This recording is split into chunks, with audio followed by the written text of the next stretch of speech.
Thank you everyone for joining us today for Mindfulness Mondays. Our next live English session will be next week on March 16th with my colleague and our familiar friend, Krista Ellis. So I do hope to see you all there next week. Join us for our other PD Health at Home programs, Wellness Wednesdays, Fitness Fridays, expert briefings, and our Spanish language series, EP Salud en Casa. Join us this Wednesday for our expert briefing, Tremor, Shakes, and Everything in Between. Our speaker will explore the wide spectrum of motor symptoms, how they evolve, and strategies for managing them. Learn more and register for our upcoming programs at parkinson.org/pdhealth. PD Health at Home is presented by the Light of Day Foundation, whose generosity has made this programming possible. And today we welcome back Dr. Taylor Rush from the Cleveland Clinic. Dr. Rush, thank you so much for guiding us through today's mindfulness practice. Thank you, Danielle. It's good to see everyone today. And yes, I am greatly enjoying the fact that Cleveland is above freezing for now, and we'll greatly enjoy it for as long as it lasts this week-ish, I think. So thank you all for coming from all corners of the US, and I know several from around the world. Today, I thought we would talk a little bit about closing the loop on our emotional cycles. And I don't know that we always think about emotions in terms of how they are cyclical and how we sometimes need to actively help those cycles to close. So thought we delve into this a little bit today. For me as a psychologist, obviously it comes up often, and it often is something that I end up having to try to practice in my own life on a fairly regular occasion, especially with two kids and a job and drivers that sometimes are difficult to be on the road with. So I'm sure we can all think of situations where we can close the loop. So I want to give you guys an image that you might relate to. So imagine that you are getting ready to leave your home. Maybe it's for an appointment, or you're getting lunch with friends, or you're just trying to, get out to get some errands run. And you're getting ready and you walk towards the door, and all of a sudden your body isn't cooperating the way you expect it to. Maybe your feet are freezing a little bit as you reach the doorway. Maybe you notice that your tremor is a bit more prominent. Perhaps you took your medication an hour ago, but it doesn't seem to have fully kicked in. And when that happens in that moment, it's something that's not just happening in our bodies in terms of our physical experience, but it's also something that's happening to our nervous system. And that can cause a cascade of events that lead to emotions. So perhaps in that moment, there's a bit of frustration, embarrassment. Maybe there's a wave of worry about, okay, how's the rest of today going to go if this is where I'm starting? And perhaps eventually that moment passes and you get moving again and you go on your way. The thing that doesn't always pass as quickly is what's happening inside of your nervous system. When something stressful happens, even if they're small stressors, or perhaps something upsetting or unexpected, the brain sends signals through the body to prepare us for action. It's saying, okay, something's going on and we need to address it. So that often kicks up what we call your sympathetic nervous system response or your stress response, your fight or flight response, many different ways of describing it. So your heart rate may go up, your muscles might tighten, our breath often changes where we're taking quicker, more shallow breaths or sometimes holding our breath. And this is a very normal response in moments of frustration or stress. It's our nervous system doing its job correctly. And in nature, this cycle usually resolves rather quickly. So if a gazelle is trying to outrun a lion, it has a pretty acute stress response. But then once the danger passes, their bodies start to settle. But for humans, we have a brain that likes to think a lot and think ahead and plan ahead and try to anticipate things. And when you're dealing with a chronic condition like Parkinson's, there's a lot of stressors that don't have a clear, delineated resolution because symptoms happen unexpectedly. Medication timing doesn't always work the way we would want it to. There are moments in public that might feel uncomfortable because the terrain changes or the crowd changes. And then our emotional response begins. But the nervous system doesn't always receive a signal that the moment has ended, and it can reverberate over time. So, we want to talk a little bit today about how to gently help the body complete that emotional cycle so our nervous system has a chance to settle. And when we're able to do that, it actually allows our nervous system to rest a little bit more and sometimes not have as much reactivity the next time something happens. So, one way that I kind of think about this is kind of like when we have internet browsers, and I'll tell you on my phone, I think I have like 490 something open tabs on my internet browser.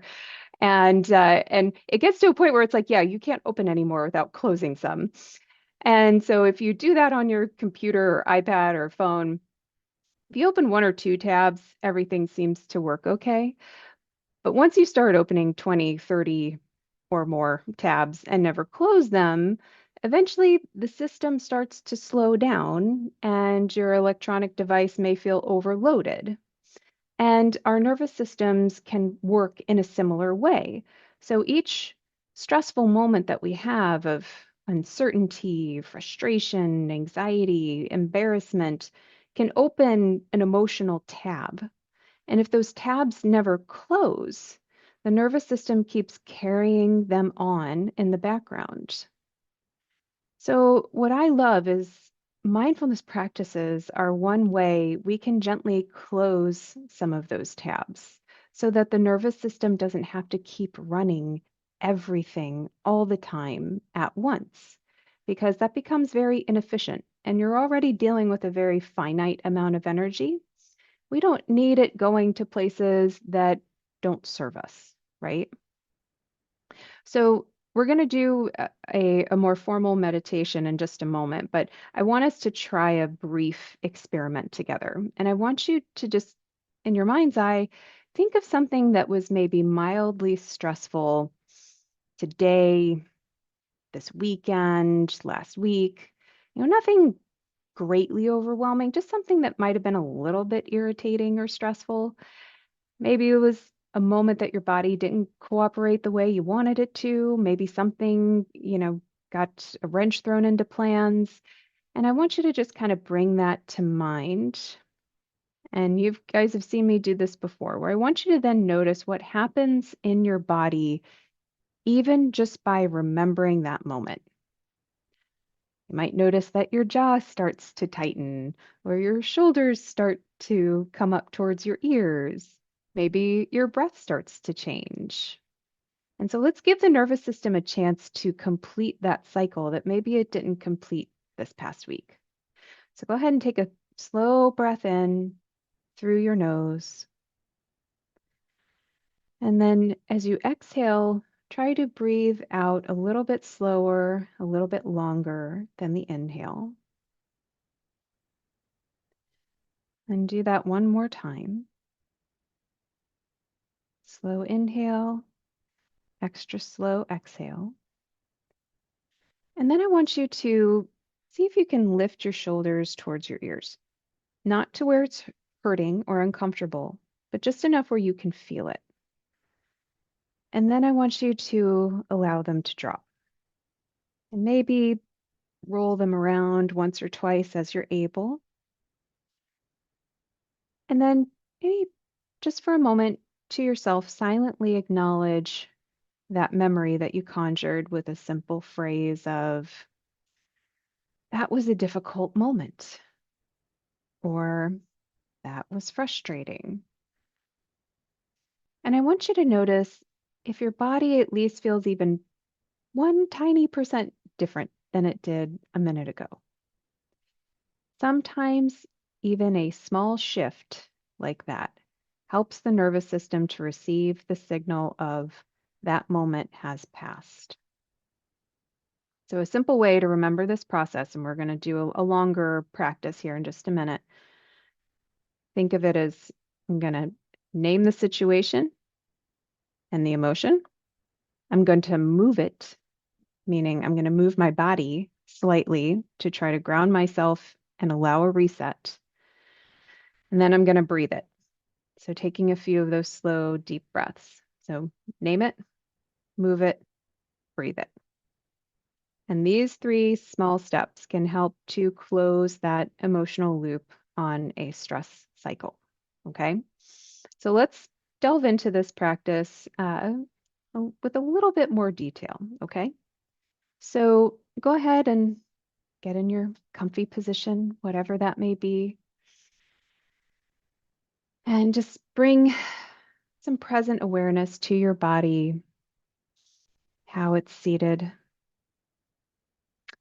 not needing to change anything about the way you are seated or positioned as long as you're comfortable.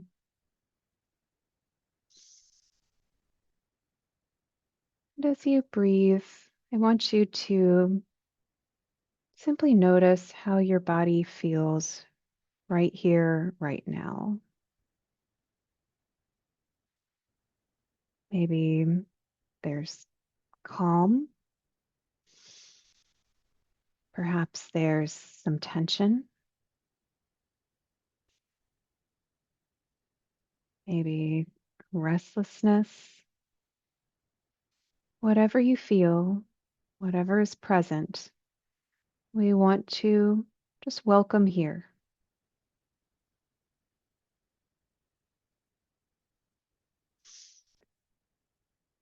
And then gently bring your attention to your breath. Just allow the inhale to come naturally, not trying to force a deep breath in. And again, as you exhale, just see if you can let it be a little more gentle, a little longer than the inhale. So naturally breathing in and slowly breathing out.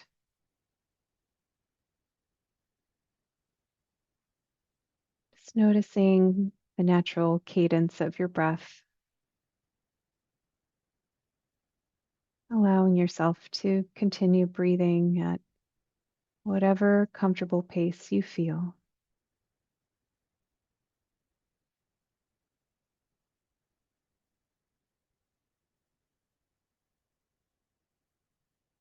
Allowing the breath to be your anchor,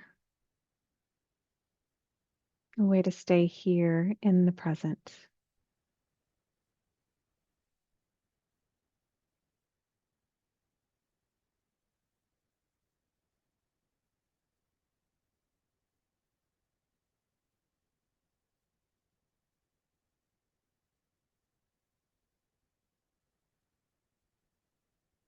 John Kabat-Zinn said something once along the lines of, as long as you're breathing,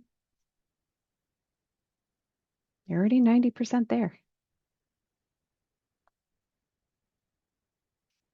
You're already succeeding.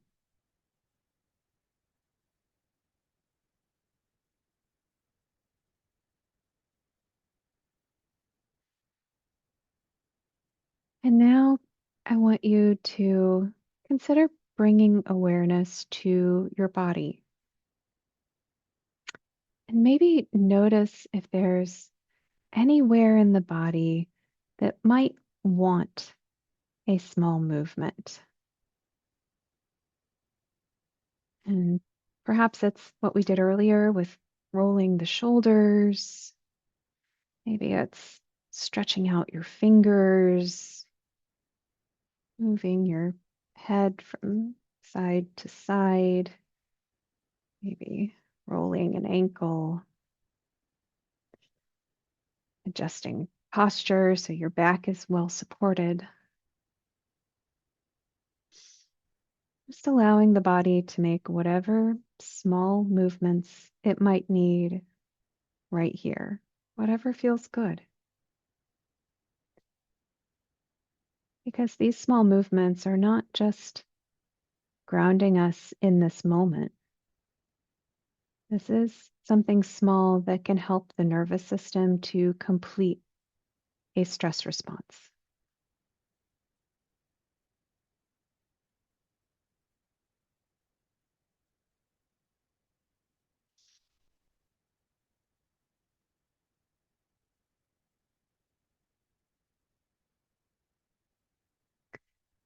If you still have that recent stressful circumstance in your mind, large or small, allow yourself to gently acknowledge it. You don't have to go deep into the narrative of the story. Simply naming the experience.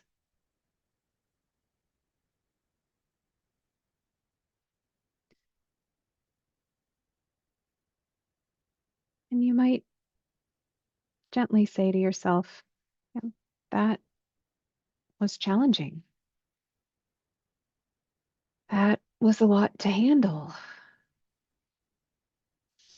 That was frustrating." See if you notice as you say any of those things to yourself.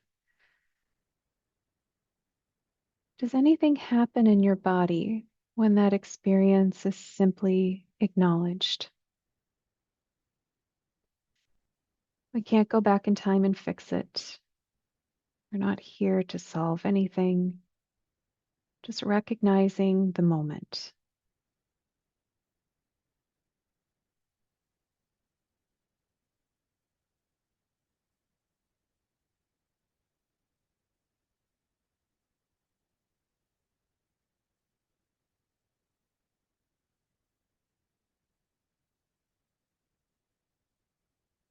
Now, again, I would ask you to consider turning your attention back to the breath. With a natural inhale, a slightly slower exhale.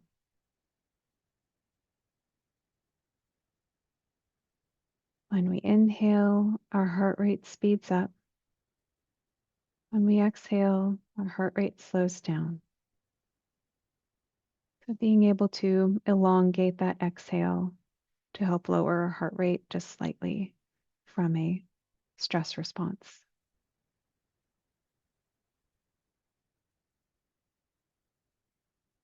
And with each exhale, just imagining a softening of your body in areas that may hold tension. Maybe feeling the shoulders begin to soften. Maybe the muscles in your face relax. The jaw is less clenched.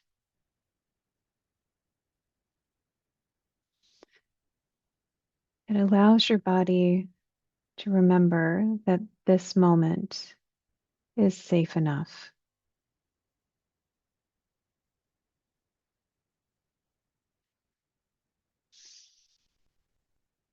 You can continue to breathe slowly,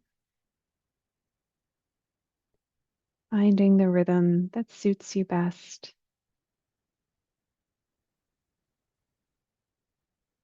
Allowing your body to settle in its own way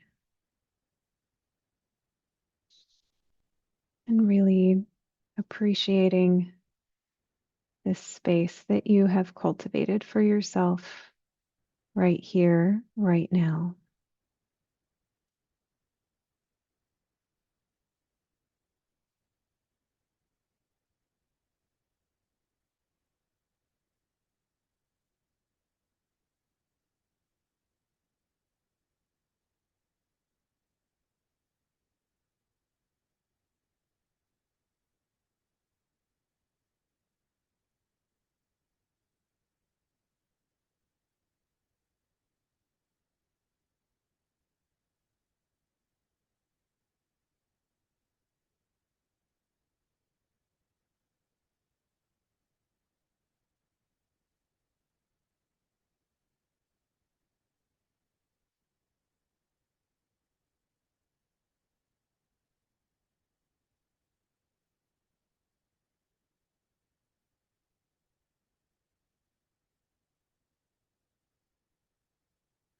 Remembering that as you give yourself the space to close an emotional loop,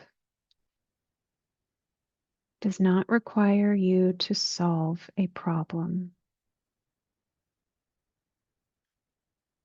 Simply allows your body to finish a moment, a reaction.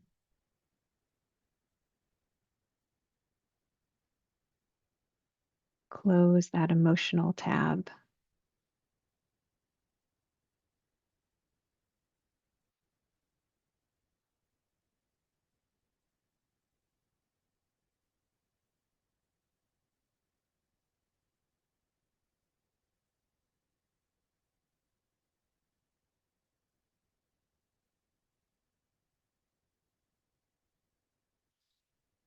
Sometimes we recognize how much the emotional burdens of the past can weigh heavily on us.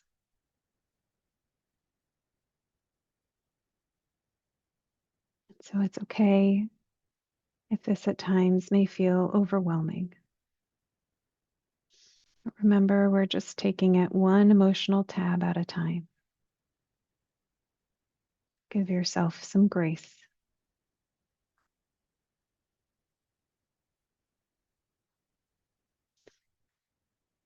Now I invite you to take one more slow, gentle, deep breath in.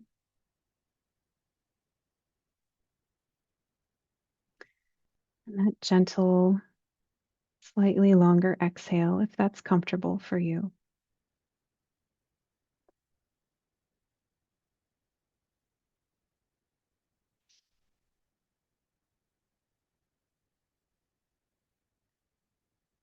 And as you feel comfortable doing so, maybe incorporate a little bit more active movement to get you back into our Zoom space here.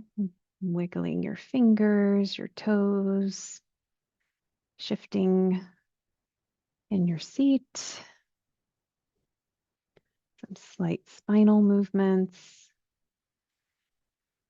opening your eyes if they've been closed, and reorienting to our lovely group here.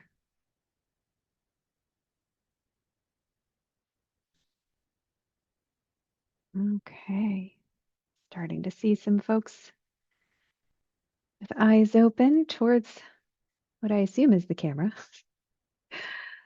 So, as always, I think our chat is open to discuss everyone's reflections. So, by all means, please add your thoughts about today's practice.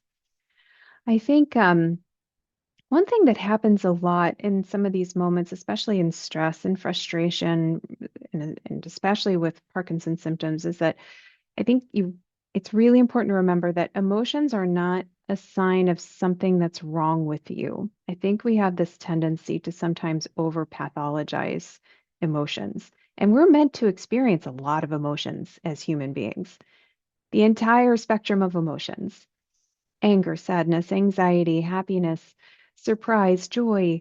We are meant to experience a whole gamut of emotions. And it's a signal from our nervous system that something meaningful is happening. And so by being able to just complete this cycle, so it doesn't have to carry on and activate and waste our energy for any longer than it is set to, its purpose to. And so these things may feel very small, but I would highly encourage you to try them out throughout your day. It can accumulate over time and send some very powerful signals to your nervous system. And what's really cool, and I'm not saying this happens every time, because definitely doesn't happen every time for me, but with practice, it does start to become a little bit more second nature. It does become something that you do a bit more intuitively. So it's not something you actively have to think about. Oh yeah, remember I talked about, closing the emotional cycle loop with Dr. Rush. No, you start to do it a bit more on your own because your brain is creating new pathways for emotional regulation. So thank you so much. Oh, and I'm seeing a couple replies in the chat here. So as I'm just chatting away on my own. So we have they enjoyed the practice. It was wonderful, very helpful, relaxing. Uh, Someone said this helped me to accept that it's okay that I don't walk as fast as I used to. Yeah. And we always have that mental yardstick of what we used to do, how fast we could do things, ways in which life looked different. That can cause some frustration, emotional distress, sometimes what we call like micro griefs for in terms of what we feel like we've lost. So being able to acknowledge and close the loop on some of those emotional cycles means that sometimes we can come to a better place of acceptance. And someone was sharing as a caregiver that they need to get stress relief as much as their loved one with Parkinson's, and they plan on sharing this topic with them. And someone said best guidance was to recall the event, but not only on the surface, but only on the surface, and then name it. Moving and breathing after was a way to let it go. Yeah. Sometimes I mean, we have one brain. Our brain controls everything physically, emotionally, motorically. And so, in order to really be able to manage some of these emotional cycles, we have to incorporate other areas of what our brain is meant to control too, including how we move. And let's see, this is noticing how I can give myself some slack. I think we all need moments where we give ourselves grace. We're so good oftentimes at giving other people grace, understanding context for why they're struggling with things, but then we end up being our own worst critic. And so to be able to do that, I think in these moments especially can be an incredibly powerful opportunity. And someone else said that they were planning on sharing it with their spouse. So I know these do get archived on YouTube, usually within like a week or two, I think. So by all means, share far and wide to whomever you think would benefit from hearing these topics. And because a lot of them, as I try to make them specific to people who are managing Parkinson's symptoms, they are widely applicable skills to a lot of different individuals. So by all means, share with whomever. All right. Well, I think we are coming right up on time. And I always appreciate you guys coming and sharing this moment with us on Mondays. I always look forward to this so much. So I appreciate your time with me and your contributions and allowing me to share my thoughts. Thank you so much, Dr. Rush, for really leading us and kicking off our week with this mindfulness practice. Today's session was recorded, everyone, and we will post it on our YouTube channel and on our website at parkinson.org/pdhealth.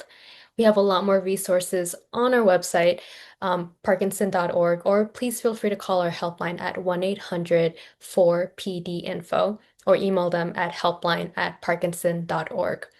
Until next week, I do hope everyone has a great rest of your day and enjoy the rest of your week.